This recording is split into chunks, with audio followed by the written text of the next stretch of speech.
They mocked her. The garage echoed with laughter when she walked in.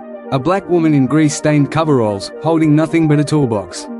But when money was on the line, when the car worth a fortune refused to start, suddenly, every eye in that room watched her hands in silence. Because respect isn't given, it's earned. And tonight, she was about to earn it. The story opens with Maya Johnson, a 28-year-old mechanic, working late at her small neighborhood auto shop in Atlanta. Her shop wasn't fancy. The roof leaked when it rained, the walls smelled of oil and old rubber, and her equipment was second-hand at best.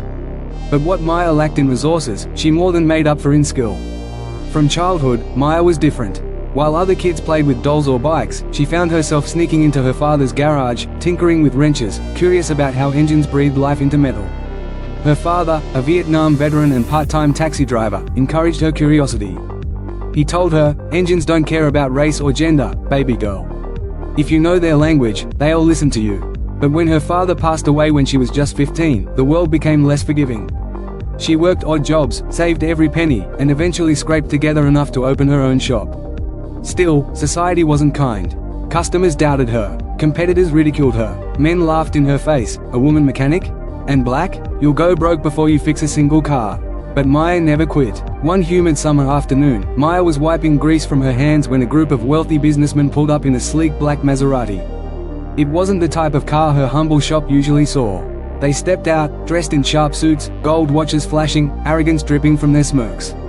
The leader of the group, Mr. Reynolds, was tall, grey-haired, with a voice that carried both money and mockery. He pointed to the car and sneered, "So this is the famous lady mechanic we've been hearing about? What's your name again?" "Maya," she replied firmly. They chuckled. "Well, Maya, our engine's dead. We've been to 2 shops already. No one could fix it. Tell you what." He paused dramatically, pulling a checkbook from his pocket. "If you can get this baby running again, I'll pay you $100,000. But if you fail, you'll admit in front of everyone here that women don't belong under the hood. Deal?" The garage echoed with their laughter. But Maya's face didn't flinch. She simply tightened her gloves, looked him dead in the eye, and said, "Deal." The car was a beast. A high-performance Italian engine with layers of complications. Even veteran mechanics could lose sleep over it. As Maya opened the hood, the businessman leaned against the wall, whispering jokes, betting bottles of whiskey on her failure. But Maya blocked them out.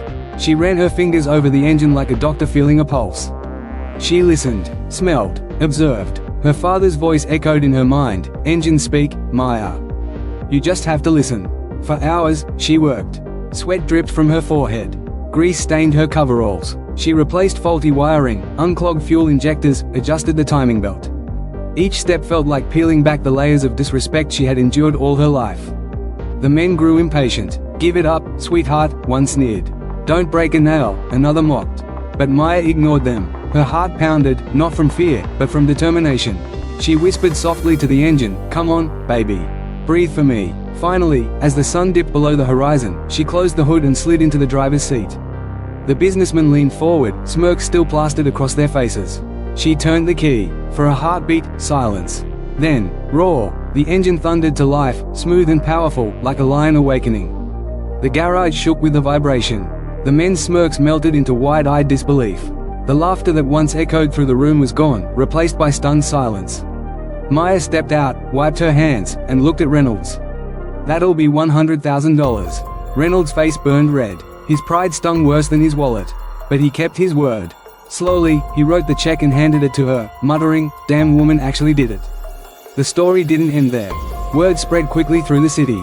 The tale of the black woman mechanic who fixed the impossible reached newspapers, social media, and car enthusiasts alike. Customers who once doubted her now lined up at her garage. Fathers brought daughters, telling them, "See? You can be anything." Other women mechanics, hidden in shadows, came forward, inspired by her courage. But Maya never let it get to her head. She framed the $100,000 check, not as a trophy, but as a reminder. A reminder that respect isn't handed over freely, it's carved out through sweat, skill, and courage. When asked later what she felt in that moment, Maya simply said, "They mocked me because of my race. They mocked me because of my gender. But the engine doesn't see any of that. It only sees who listens." And I listened. Moral, closing narration. And so, in a world that doubted her, Maya roared back louder than any engine. Because when you're underestimated, you have 2 choices, accept it, or prove them wrong. She chose the latter. And that's why her story will never be forgotten.